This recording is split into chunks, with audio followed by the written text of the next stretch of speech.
अस्सलाम वालेकुम जी। आज हम नेक्स्ट टॉपिक देखेंगे रिफ्लेक्शन ऑफ वेव्स, और इसके अलावा साथ में वो भी सीखेंगे कि स्टेशनरी वेव्स यानी स्टैंडिंग वेव्स कैसे प्रोड्यूस होती हैं, जो कि सुपरपोजिशन का तीसरा फिनोमिना है। रिफ्लेक्शन तो वेव्स की बेसिक प्रॉपर्टी है।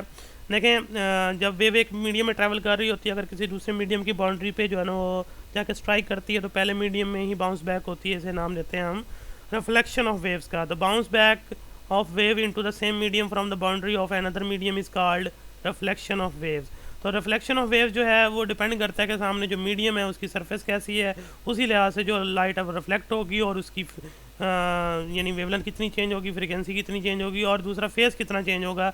ये डिपेंड करता है कि सामने जो बाउंड्री है वो किस नेचर की है। तो यहाँ पर दो केस को डिस्कस किया गया है। देखें, पहले है reflection from the boundary of denser medium. Means यहाँ जो बाउंड्री होगी वो डेंसर होगी as compare to that medium जिसमें वेव ट्रैवल कर रही होगी। जिस मीडियम में वेव ट्रैवल कर रही होगी वो रेयर होगा, बाउंड्री जो है वो डेंसर मीडियम की होगी।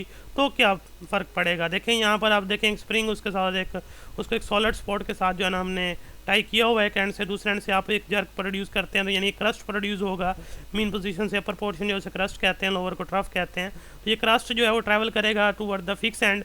जब फिक्स एंड पे जाएगा वहाँ जाके ये फोर्स लगाने की कोशिश करेगा, उस सॉलिड स्पॉट को लिफ्ट करने की कोशिश करेगा, ऊपर उठाने की कोशिश करेगा। लेकिन वो क्योंकि सॉलिड है, रिजिड है, वो मूव नहीं करेगी। वो भी उतनी force as a reaction force जो है वो इस क्रस्ट के ऊपर लगेगी, जिससे क्रस्ट जो है ना वो ट्रफ की शक्ल में चेंज हो जाएगा और वो वापस ट्रैवल करने लग जाएगा इसी मीडियम के अंदर। तो यानी यहाँ से जो वेव रिफ्लेक्ट हुई उसका फेस चेंज हो गया, यानी क्रस्ट था लेकिन वो ट्रफ की शक्ल में वापस आया। अगर ट्रफ होता तो डेफिनेटली क्रस्ट की शक्ल में वापस आता। तो इस तरह जो अब देखें रिफ्लेक्शन हुई है, इसके अंदर जो फेस चेंज आया वो 180 का है। यानी अगर क्रस्ट होगा तो ट्रफ मिलेगा, ट्रफ होगा तो क्रस्ट जो है ना डेंसर मीडियम से रिफ्लेक्ट होगा। तो जब भी ट्रांसफर वेव्स रेयर मीडियम में ट्रैवल करते हुए इंसिडेंट होंगी डेंसर मीडियम के ऊपर, तो वो रिफ्लेक्ट करेंगी with the face change of 180 degree. ठीक है जी। तो नेक्स्ट जो दूसरा इसका केस है वो इसमें यह है कि reflection from boundary of rare medium. Means यहाँ पर जो मीडियम जिसमें वेव ट्रैवल कर रही है वो डेंसर है, लेकिन जो बाउंड्री है वो रेयर मीडियम की है। तो वहाँ अब यहाँ फिर दोबारा देखें हमने क्या किया, उस सॉलिड स्पॉट से पहले हमने एक लाइट स्ट्रिंग जो है वो बांध दी है स्प्रिंग के साथ। अब आप एक क्रस्ट प्रोड्यूस करें, क्रस्ट प्रोड्यूस करेंगे तो वो क्रस्ट ट्रैवल करेगा टूवर्ड द लाइट स्ट्रिंग। जब वो उसके पास जाएगा लाइट स्ट्रिंग तो इजीली ऊपर मूव कर सकती है, वो भी ऊपर मूव करेगी और वापस फिर नीचे आ जाएगी। तो वो क्रस्ट एज इट ही वापस रिटर्न हो जाएगा, यानी क्रस्ट जो है वो उसके अंदर कोई चेंज नहीं आएगा, उसके फेस के चेंज। और अगर ट्रफ हुआ तो ट्रफ भी एज इट वापस आ जाएगा। तो जब भी ट्रांसफर वेव्स ट्रैवल करती हैं डेंसर मीडियम से और इंसिडेंट होती हैं रेयर मीडियम की बाउंड्री के ऊपर, तो रिफ्लेक्टेड जो वेव होगी उसके अंदर कोई फेस चेंज नहीं होगा। यानी क्रस्ट है तो क्रस्ट ही रिफ्लेक्ट होगा, ट्रफ है तो ट्रफ ही रिफ्लेक्ट होगा।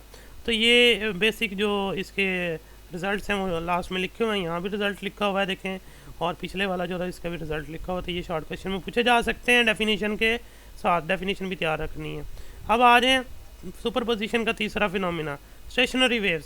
स्टेशनरी वेव्स तब प्रोड्यूस होती हैं जब दो इक्वल फ्रीक्वेंसी की इक्वल वेवलेंथ की वेव्स एक ही मीडियम में ऑपोजिट डायरेक्शन में ट्रैवल करती हैं, तो वो स्टेशनरी वेव्स प्रोड्यूस करती हैं। स्टेशनरी वेव्स नाम इसलिए रखा गया क्योंकि ये बाकी वेव्स की तरह एनर्जी ट्रांसफ़र नहीं करती।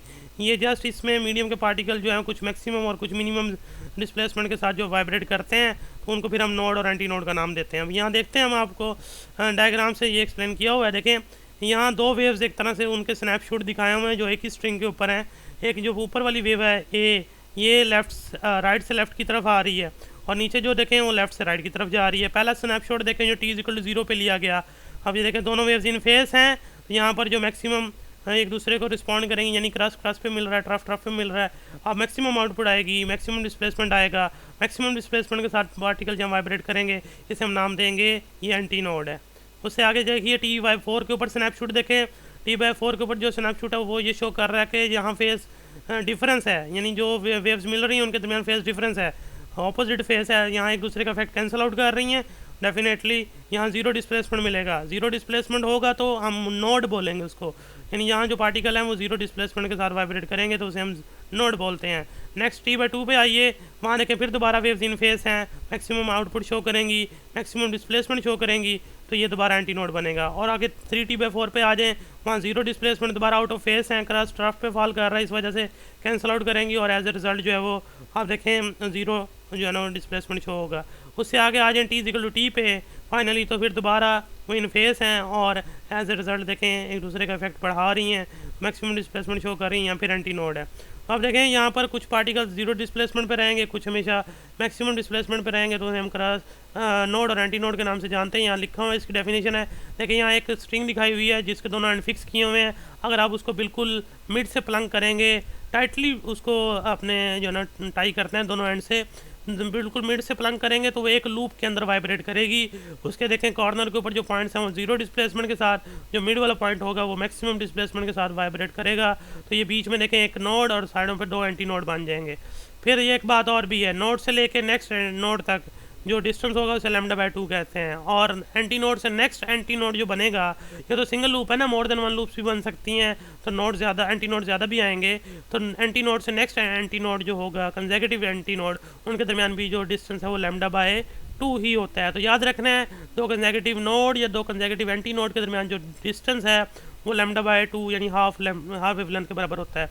और दूसरा, एक नोड से नेक्स्ट एंटी नोड तक जो डिस्टेंस होगा वो इसका हाफ हो जाएगा, यानी λ/4 हो जाएगा। यहाँ देखें नोड और एंटी नोड की जो डेफिनेशन वो लिखी हुई है, points in the transverse stationary waves where the displacement of the wave is zero and strain is maximum is called a node. It is denoted by N, the distance between two consecutive node is λ/2। उसके बाद anti node है। Anti node में the points in transverse stationary waves where the displacement of the wave is equal to the amplitude of the wave and strain is minimum is called anti node. It is noted bye A. Node जो होंगे जहाँ पर strain maximum होगा, मतलब खिंचाव होगा रस्सी के ऊपर, जैसे ये कॉर्नर है, यहाँ देखें खिंचाव बहुत ज़्यादा होगा, टेंशन बहुत ज़्यादा होगी, इसलिए स्ट्रेन का लफ्ज़ यूज़ किया गया। और यहाँ जीरो डिस्प्लेसमेंट है, ये नोड है, और यहाँ जो मिड पॉइंट है वहाँ पर खिंचाव नहीं होगा ज़्यादा, यानी कि स्ट्रेन कम होगी, लेकिन वो मैक्सिमम एम्पलीट्यूड के साथ वाइब्रेट कर रहा है, इसे एंटी नोड का नाम देते हैं। ठीक है जी। तो ये लास्ट में ये बात लिखी हुई है कि जो लास्ट में एक बात ये लिखी हुई है कि जो